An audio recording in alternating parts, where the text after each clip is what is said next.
I am so pleased to introduce tonight's speaker, Professor Amy Remensnyder. As the director of the Engage Scholars Initiative at Brown, I am immersed in conversations with colleagues about theory and practice, how disciplines and faculty engage in and with communities. Our conversations are really great, but if you were listening in, you'd think, well, sure, environmental studies people, that's what you do. And engineers, obvi. Sociologists, public health faculty, just get on with your bad selves. But in conversations about the public use of disciplinary knowledge, they get a lot thornier in medieval studies.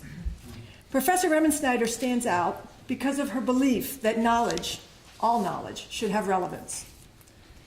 My advisees know that regardless of their interest, I'm going to open the course book page to medieval history and say, well, hey, here's a class that will blow your mind. And while I know the content is fascinating, who doesn't love a good 12th century monastic tale? I want them to sit with someone who can mesmerize with her lectures and wow them with her grasp of the material. A scholar who asks questions of relevance, of how one engages without fear of failure, but with purpose and courage. Amy is a unique scholar and unique teacher, a medievalist who believes that the life of the mind is tied to the public good, that within the academy, our declarations of higher moral purposes are meaningless outside a context of consequences. So please welcome Professor Amy Remensnyder.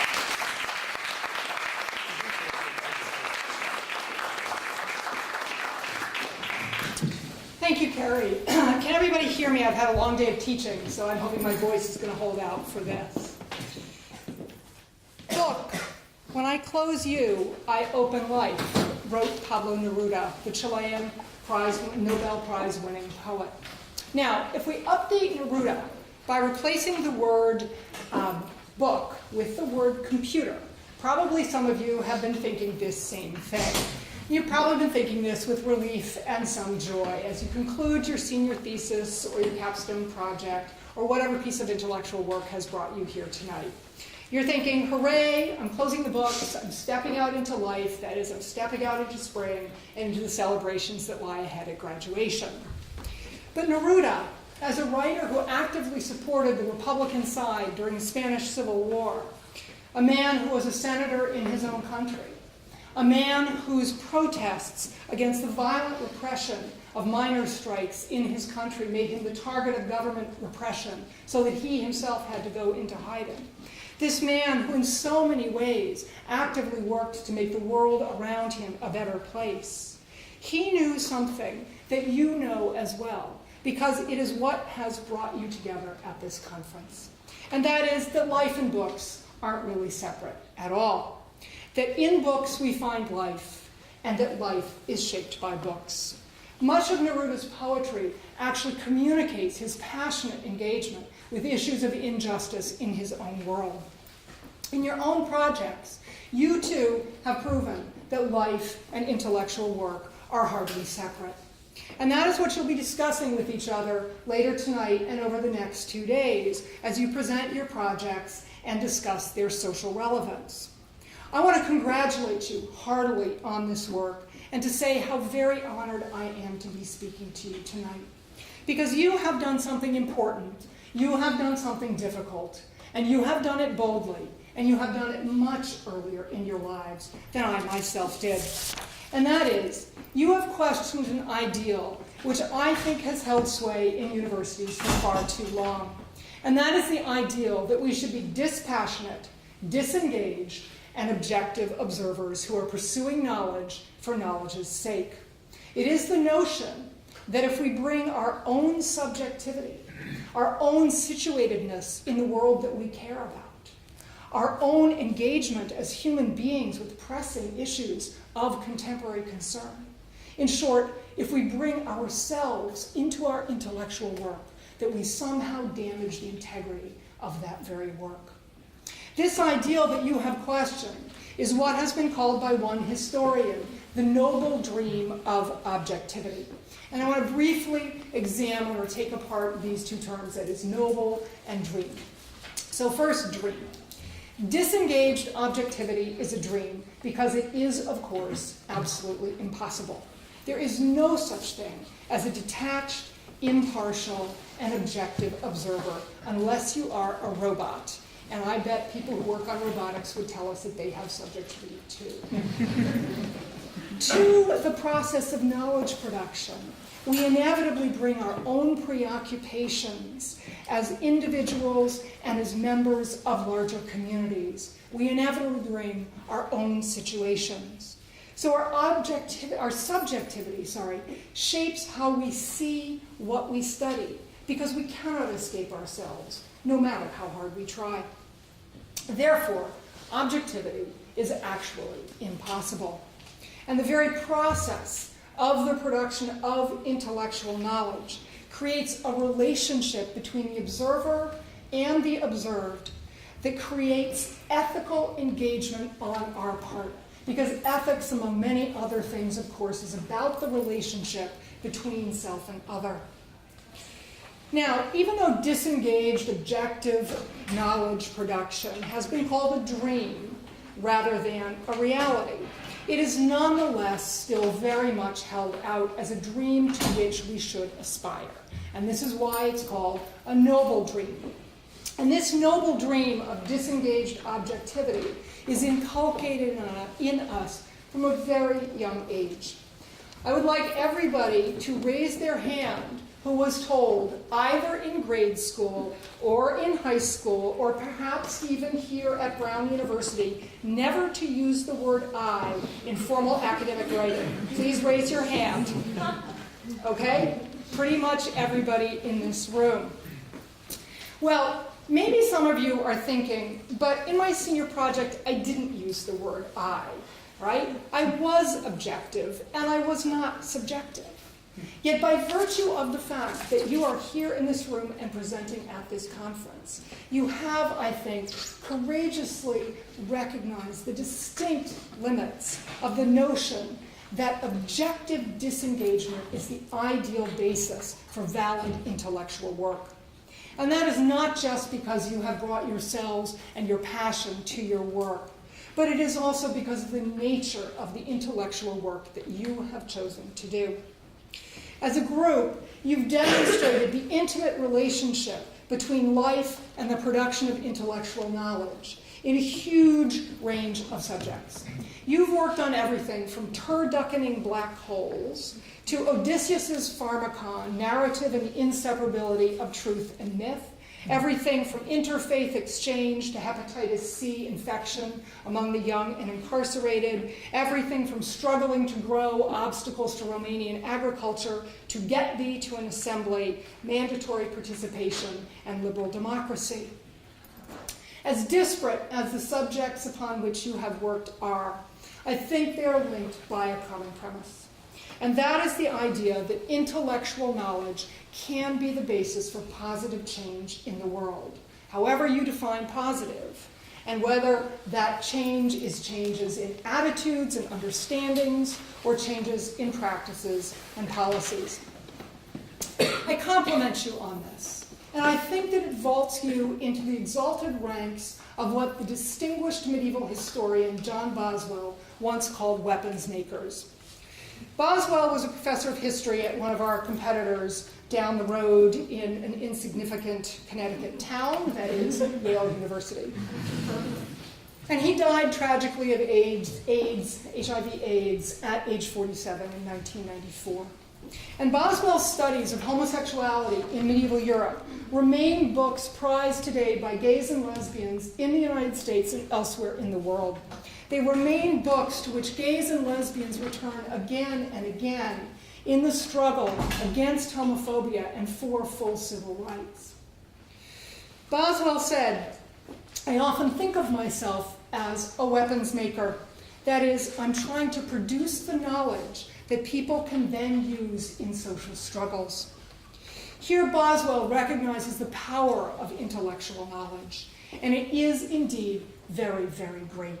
As Boswell says, it is a weapon. Now, weapons, of course, need to be wielded carefully, and they need to be wielded ethically. As one historian has written, knowledge brings the power to influence, to deceive, to control. Therefore, the production of intellectual knowledge demands of us an ethical stance. It demands of us responsibility, and it requires us to be engaged no matter what domain of history, of intellectual activity we're working in. The extraordinary range of subjects that you have worked on actually, I think, shows us that there is no knowledge domain so arcane that its theory cannot be put into action. There is no knowledge domain so arcane that it does not have social relevance. And I myself, of course, am living proof of this, as was John Boswell, because as Carrie mentioned, I am a medieval historian. Be honest with yourselves. Can you think of anything more irrelevant, more arcane, more divorced from the present than medieval history? Think hobbits, think, Tolkien, etc., right? Well, for many years, I myself thought so. I'm actually embarrassed to say that it took a world catastrophe to make me ask how my own scholarly work might have social relevance. And that catastrophe was 9/11.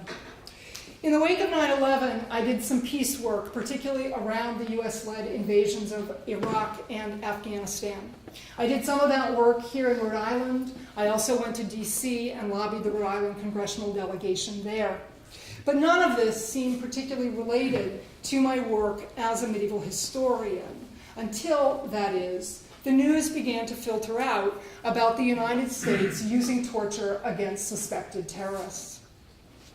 In the shockingly muted debate that ensued under the Bush administration over the morality and efficacy of these illegal and repugnant methods of interrogation, I started to say to friends and family members how tragically misguided it was for anyone, particularly people in power, to believe that torture is a reliable means of producing the truth. Because all you have to do is to leaf through Inquisition records from the Middle Ages to know that torture does not produce the truth. Eventually, I wrote an essay that used medieval evidence in this way to make an argument against the United States using torture in this way during the so-called War on Terror. And this article appeared recently in a volume of essays that I co-edited with 3 other renegade medievalists who, like myself, were feeling the need really to speak to the present through our work on the past. And this volume is called Why the Middle Ages Matter, Medieval Light on Modern Injustice. And in it, a group of professional medievalists reflect on how their knowledge of this slice of the distant past can help us better confront issues of injustice in our own world today. This volume includes essays on hot-button issues today, ranging from race to refugees, from prisons to presidential politics to gay marriage, all of which, believe it or not, are issues to which medieval history actually can speak. The students that I teach at a local men's medium security prison have also encouraged me to believe that even such a seemingly irrelevant domain of knowledge as the Middle Ages really does matter. For the last 2 years, I've been teaching medieval history at the Adult Correctional Institute in Cranston under the aegis of the BELLS program, which is Brown's faculty teaching in the prison program. Over and over again, I have been impressed by how the inmate students use medieval history, find in medieval history a way to explode their preconceived notions about the present. How they put theory into action by finding social relevance in this domain of knowledge. Just to give you one example, how they find by studying the centuries of coexistence among Muslims, Christians, and Jews in medieval Spain, how this causes them to revise their convictions that violent conflict between Jews and Muslims is inevitable. I think it is no accident that the BELLS program largely owes its existence to you, or more specifically, to a student who presented his work at this conference last year, Arthur, whose last name I'm never able to pronounce. Thank you, Matuszewski. And to one of you presenting this year, that is Frank Rinaldi. And in their terrific work in founding and nurturing BELLS, These two students have, like the rest of you who are here tonight, been responding in many ways to the 2008 report of Brown's Task Force on Undergraduate Education, which was the report that led to the founding of this conference. This report emphasized the need for rethinking the distinctions between the curricular and the extracurricular, between the classroom and the community. And that, of course, is what BELL's, this prison program, does. And that is what you all do in one way or another in your projects. That is, you literally bring the curricular out of the Brown classroom and into the surrounding world. In a few weeks, you yourselves are going to walk out of the Brown classroom and into the community because you're going to graduate. Now, one of the questions facing you is how you're going to keep putting theory into action. After you don your robes and you walk through the Van Wickle gates and then you proceed down College Hill through lines of cheering faculty and alums. How, in other words, are you going to continue to balance intellectual knowledge production and social relevance in the big, brawling world out there beyond Brown? Out there, you're going to face all sorts of challenges if you want to keep going with this kind of difficult but supremely rewarding intellectual work. And of course, I very much hope you will keep going with this kind of work. If you choose to pursue graduate study in the arts and sciences, you will encounter some powerful people who will attempt to persuade you that intellectual knowledge should be divorced from any form of social engagement. And if you go into a non-academic field, you will encounter some other powerful people who will attempt to persuade you that academic knowledge is irrelevant to practice. Whatever field of post-Brown endeavor you choose, you may also encounter something that you may have faced already. And that is that the world mostly doesn't want to change. The world mostly resists change, even when it's changed for the better. There are all sorts of other challenges that you're going to face out there as well. And you're going to find your own ways of meeting those challenges. But I want to offer you 4 suggestions here. The first is, don't go it alone. Find a community of like-minded people. There's strength and comfort in numbers. The second is find a model, whether dead or living. Find someone who has put theory into action the way that you aspire to do. Because what this person has done or did or is doing can inspire you when the going gets tough. The third is be humble. And this is a really big one. Because it involves recognizing that while the intellectual knowledge that you command is indeed powerful, and makes you into one of John Boswell's weapons makers, it does not make you infallible. Far from it. All knowledge is situated knowledge. All knowledge is based on one's perspective. It does not encompass all perspectives. As the great American historian activist Howard Zinn once said, all knowledge is partial and all truths are open to doubt. And your own ideas about how to bring positive change to the world are not exempt. They too are partial. They too are open to doubt.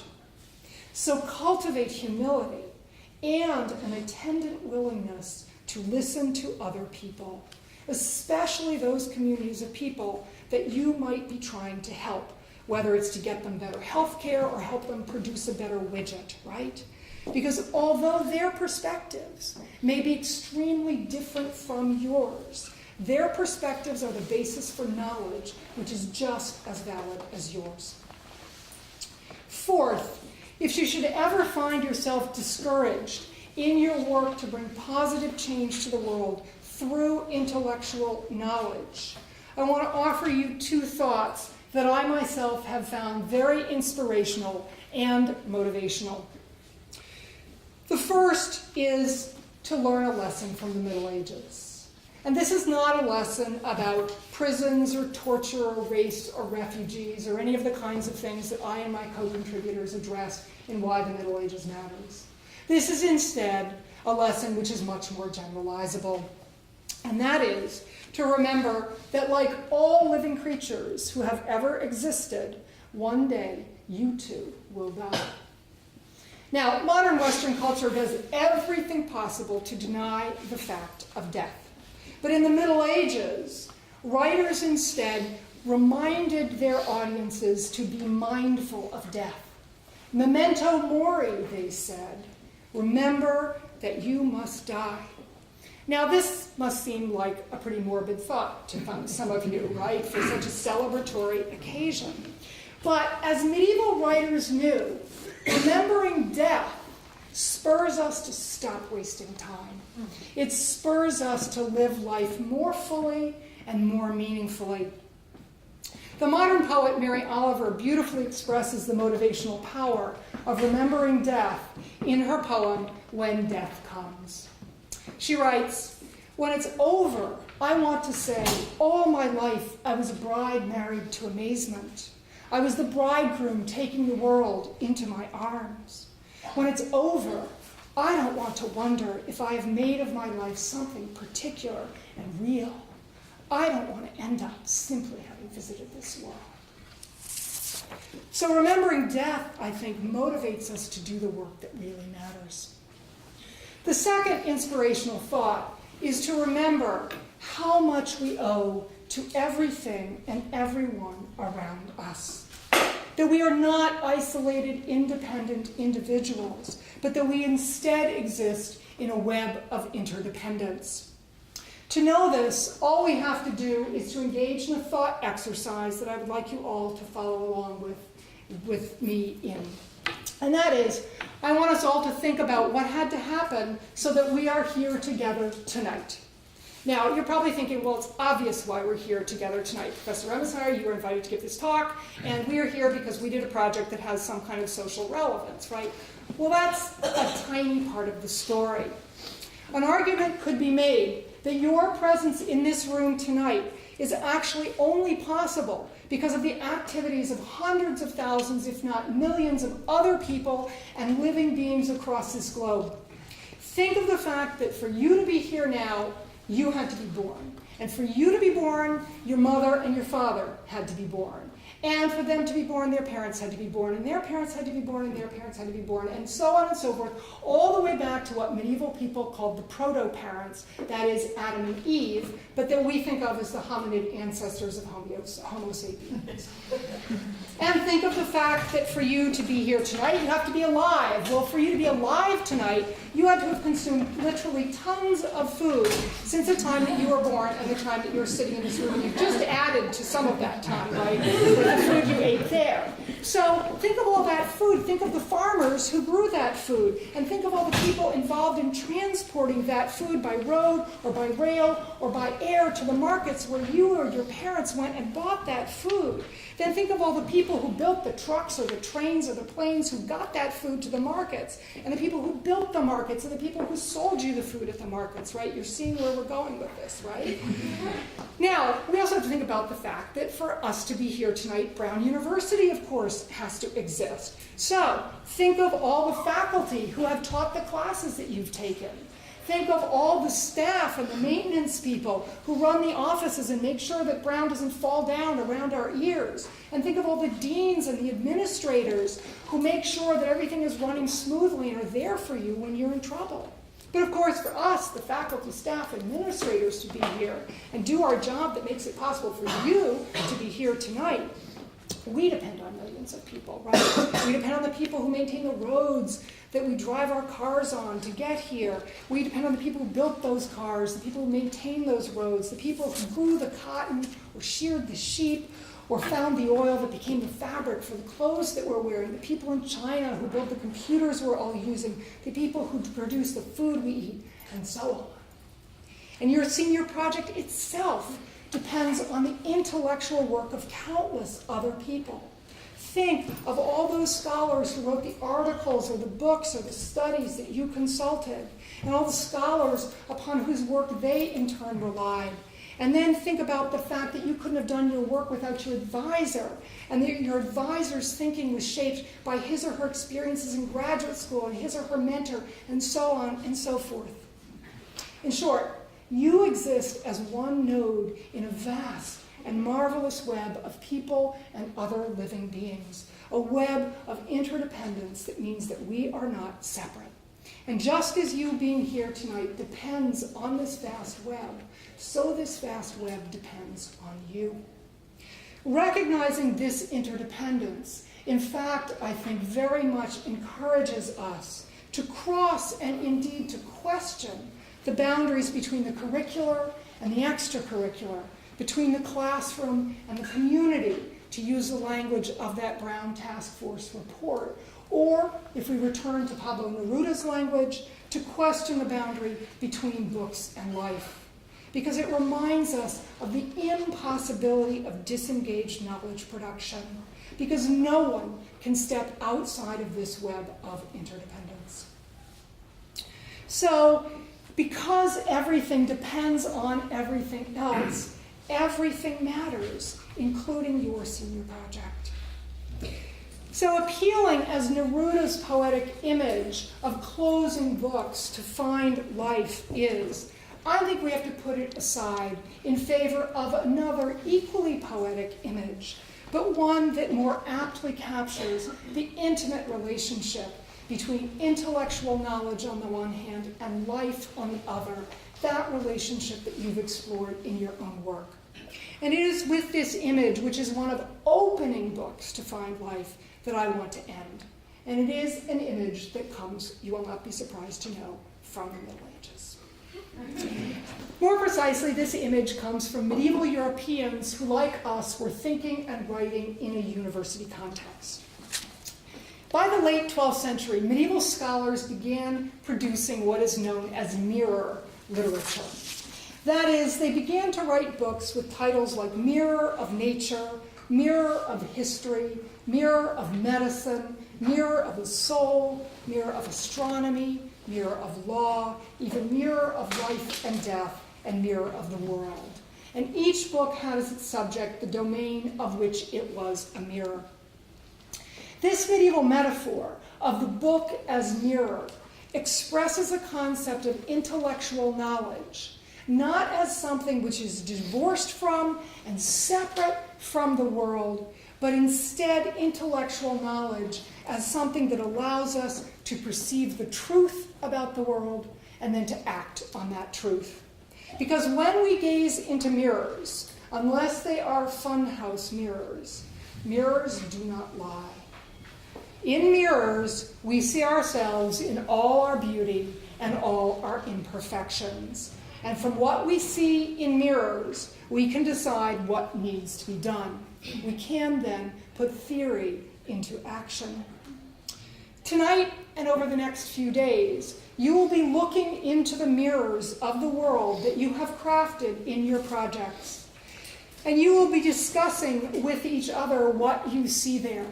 And you will perceive many different ways in which intellectual work has social relevance, many different ways in which it matters. It's up to you to choose how your knowledge and how your work matter to the world beyond Brown. But never forget that they do indeed matter very, very much. Congratulations, and thank you.